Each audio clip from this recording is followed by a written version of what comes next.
पंजाब की निगरां हुकूमत ने सुप्रीम कोर्ट के हुक्म के बाद इलेक्शन की तारीख का ऐलान होने के बावजूद 7 दिन के लिए दफा 144 लगाकर तहरीक इंसाफ के कारकुनों पर आज ताकत का बिलाजवाब इस्तेमाल किया है। पंजाब में 30 अप्रैल को सूबाई असेंबली के इंतखाबात होने हैं। आज इलेक्शन कमीशन ने इंतखाबी शेड्यूल का ऐलान कर दिया है, लेकिन इसके बावजूद तहरीक इंसाफ को रैली निकालने नहीं दी गई। सारा दिन लाहौर में एक से ज्यादा मकामात पर पुलिस और तहरीक इंसाफ के कारकुन आमने सामने रहे। पुलिस की जानिब से शेलिंग की गई, लाठीचार्ज किया गया, वाटर कैनन का इस्तेमाल किया गया। दफा 144 की खिलाफ वर्जी पर तहरीक इंसाफ के मुतादिद कारकुनों को जमान पार और आसपास के इलाकों से गिरफ्तार भी कर लिया गया। और तहरीक इंसाफ का दावा है कि तहरीक इंसाफ के एक निहत्ते कारकुन को पुलिस ने कत्ल कर दिया है। एक तरफ पंजाब में इलेक्शन शेड्यूल का ऐलान कर दिया गया है और दूसरी तरफ तहरीक इंसाफ शिकायत कर रही है कि आज़ादाना इंतखाबी मुहिम चलाने की इजाज़त नहीं दी जा रही है। हालांकि निगरां हुकूमत की जिम्मेदारी ही एक है कि उन्होंने साफ और शफाफ और गैर जानिबदाराना इंतखाबात कराने हैं, मगर इस वक्त निगरां हुकूमत गैर जानिबदार नजर नहीं आ रही है। सूरत हाल पर बात करेंगे। पंजाब के निगरां वज़ीर इत्तलात आमिर मीर हमारे साथ मौजूद। आमिर साहब, बहुत शुक्रिया। सुप्रीम कोर्ट के हुक्म के बाद इलेक्शन कमीशन ने 30 अप्रैल को इलेक्शन का ऐलान किया। जब इलेक्शन होंगे तो इलेक्शन कैंपेन भी होगी, मगर आर्टिकल 144 लगाना, उसके बाद इस तरीके से कारकुनों को टारगेट करना, तहरीक इंसाफ कह रही है आपने हुक्म अदूली की है, कंटेम्प्ट की है सुप्रीम कोर्ट की। कहां पर? लाहौर में? नहीं शाहजेब, देखें लाहौर में तो प्रॉब्लम ये था कि आज यहाँ पे औरत मार्च हो रहा था, दूसरी जानिब ये हया मार्च वाले थे जिनकी तरफ से ये धमकी दी जा रही थी कि हम इन पे तेजाब फेंकेंगे। हमारे लिए बड़ी मुश्किल सूरत हाल थी। फिर कोर्ट के ऑर्डर्स भी आ गए, हालांकि हम पहले भी इनको बता चुके थे कि आपको मार्च करने के लिए हम सिक्योरिटी देंगे, आप कीजिए मार्च। अब ये खान साहब ने जो अपना ये फैसला किया ये आज रैली निकालने का, अब इनका जो रूट था वो नासिर बाग से होके जा रहा है जहां से औरत मार्च जहां पे होना था। अब ये यहाँ से होके इन्होंने अपना अनाउंस किया कि हम जाएंगे दाता दरबार। तो हमारे लिए तो प्रॉब्लम ही प्रॉब्लम था कि ये जुलूस जो है इसने जब औरत मार्च के रूट को क्रॉस करना है तो यहाँ पे आपको पता है 3 सूबों में टेररिज्म हो चुका है। आपने कहा कि एक तो औरत मार्च था, हया मार्च वालों ने कहा कि औरत मार्च पर तेजाब फेंकेंगे, तो क्रैकडाउन ऑर्गेनाइजर्स ने बताया। तो क्रैकडाउन तो हया मार्च के ऊपर नहीं किया आपने। क्रैकडाउन तो जो नजर आ रहा है कि शेलिंग हो रही है, किस तरीके से गाड़ियां तोड़ी जा रही हैं, किस तरीके से पुलिस टारगेट कर रही है, वो तो आपने तहरीक इंसाफ के कारकुनों को किया। नहीं, तहरीक इंसाफ कहाँ पर टारगेट हुई है? आप ये देखें कि अब अचानक मतलब अब मैं थोड़ी सी ये पॉलिटिकल बात हो जाती है, मैं मतलब निगरान गवर्नमेंट के वजीर की हैसियत से करनी नहीं चाहिए, लेकिन प्रॉब्लम ये है कि आप 2 रोज पहले तक अदालतों में पेश नहीं हो रहे। आप कह रहे हैं कि जी मेरी टांग का प्लस्तर और मुझे फाइल्स का मसला हो गया, मैं अदालत में पेश नहीं हो सकता, वीडियो लिंक पे ले लें, और फिर अचानक आप 2 रोज बाद ये अनाउंस कर देते हैं कि मैंने इलेक्शन कैंपेन शुरू कर दी है। तो इसका मतलब है कि ये जुडिशरी को भी मामू बना रहे हैं और पुलिस को भी मामू बना रहे हैं।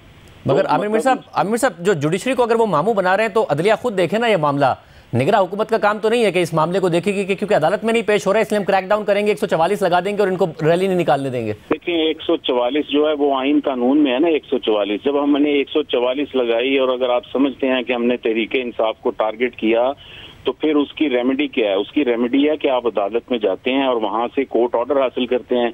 अब अगर आप ये करने की बजाय डंडे और पत्थर लेके सड़कों पर निकल आएंगे और पुलिस वालों के सर फाड़ेंगे, इन्होंने 11 पुलिस वाले जख्मी किए हैं, एक एसपी का सर फाड़ा है, तो ये तो देखे ना। अब हम ठीक है माना कि निगरान है, लेकिन क्या बिल्कुल हाथ पैर छोड़ के बैठ जाएं? मगर आमिर साहब नजर आ रहा है कि पुलिस ने पहले अग्रेशन दिखाया है, वहां खवातीन मौजूद हैं, निहत्ती मौजूद हैं, उन पर भी अग्रेशन दिखाया गया है।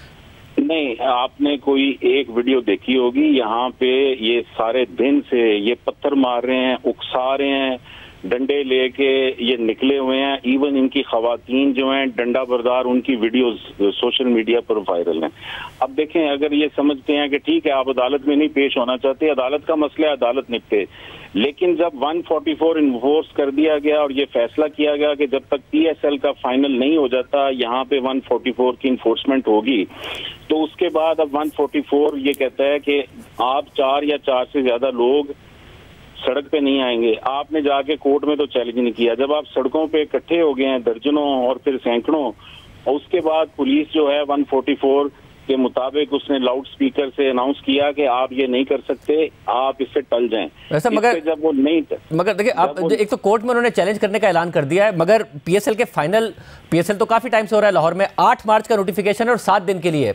या तो औरत मार्च के लिए था तो फिर 1 दिन के लिए होता, अगर 7 दिन के लिए है, 8 मार्च का नोटिफिकेशन है, तो आप तो तहरीक इंसाफ ही को टारगेट कर रहे हैं ना।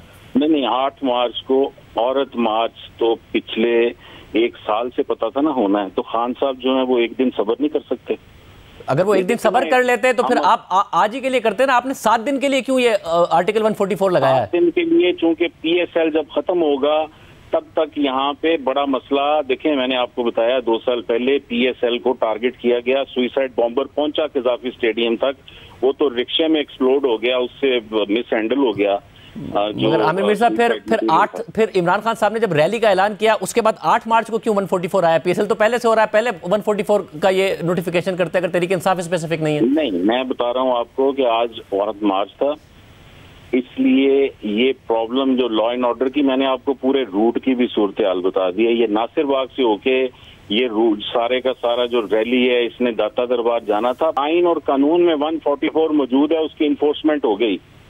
आप कहते हैं कि ये गलत है, तो जुडिशरी कितनी दफा फैसले देती है कि ये गलत है? देती है ना जी फैसले, तो कोर्ट में जाए ना आप। अब आप रात को अनाउंस कर रहे हैं हम कोर्ट में जाएंगे, भाई जब ये आपको पता लग गया कि इन्फोर्स हो गया है तो इनको तो जुडिशरी फौरन फैसला देती है ना इनके हक में, तो फौरन अदालत जाते कहते जी ये ऐसे कर रहे हैं तो हमें जो है ना आप 3 बजे से पहले, 2 बजे से पहले हमें आप फैसला दें, हमारा जो है जी ये रैली जो है इसने जाना है दाता दरबार। आमिर साहब, जो इल्जाम है उनका, वो इल्जाम यह है कि असल में निगरान हुकूमत चाहती है, और निगरान हुकूमत एक टूल के तौर पर, पीडीएम के टूल के तौर पर काम कर रही है। वो चाहती है कि इंतखाबात वक्त पर ना हो, इसलिए आप तसादुम चाहते थे, मगर उन्होंने तसादुम नहीं किया और अपनी रैली को ही खत्म कर दिया ताकि तसादुम ना हो, इलेक्शन टाइम पर हो जाए। आप इलेक्शन डिले कराना चाहते हैं और बहाना चाहते हैं उसका, ये उनका इल्जाम है। इसको उलट कर दें, जो कुछ वो कह रहे हैं, इलेक्शन का शेड्यूल आ गया है, इलेक्शन जो है निगरान हुकूमत का बुनियादी काम इलेक्शन करवाना है, हम बिल्कुल इलेक्शन करवाएंगे, इलेक्शन की तैयारी शुरू हो चुकी है। अब ये अगर खान साहब जो हैं उनकी आज रैली बनी नहीं, बंदे इकट्ठे नहीं हुए, तो वो ये कह दें कि मैंने कानून का एहतराम किया, वो तो कभी उन्होंने किया ही नहीं, आप भी जानते हैं कभी किया? ये मेरा आपसे सवाल है। जो अदालतों को नहीं बंदा मानता उसने कानून का क्या एहतराम करना है? उनसे मुज़ाकरात की भी कोशिश हुई, उन्हें रोका गया कि आज का दिन ना करें, नहीं बाज है।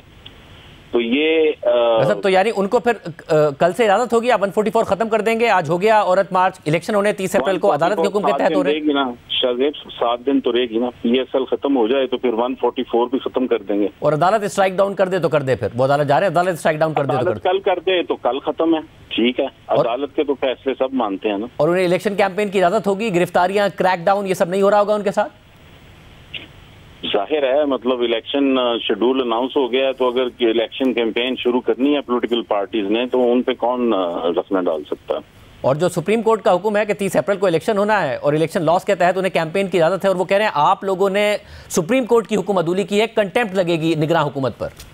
तो लगा दे सुप्रीम कोर्ट कंटेम्प्ट, जाके हम उनको अपनी पोजीशन एक्सप्लेन कर देंगे। और निगरान हुकूमत कतई तौर पर नहीं चाहती है कि इंतखाबात 30 अप्रैल से डिले हो, जैसा कि पीडीएम वाज़ेह नजर आ रहा है कि वो कहते हैं कि वो नहीं चाहते कि इंतखाबात सूबे में और वफाक में एक साथ हो। कि ये पहली निगरान कैबिनेट है पंजाब की जिसमें टेक्नोक्रेट्स है ना, कोई बैरिस्टर है, कोई डॉक्टर है, कोई एजुकेशनिस्ट है, कोई जर्नलिस्ट है, इसी तरह है ना जी। तो ये निगरान गवर्नमेंट जो है इसने इलेक्शन रुकवा के और अपना टेन्योर एक्सटेंड करवा के क्या हासिल करना है, आप मुझे बता दें। सबके पास पोर्टफोलियो रहेंगे एक्स्ट्रा टाइम के लिए, चीफ मिनिस्टर साहब के पास एक्स्ट्रा टाइम के लिए पोर्टफोलियो रहेगा, मिनिस्टर रहने के लिए और चीफ मिनिस्टर रहने के लिए करना है।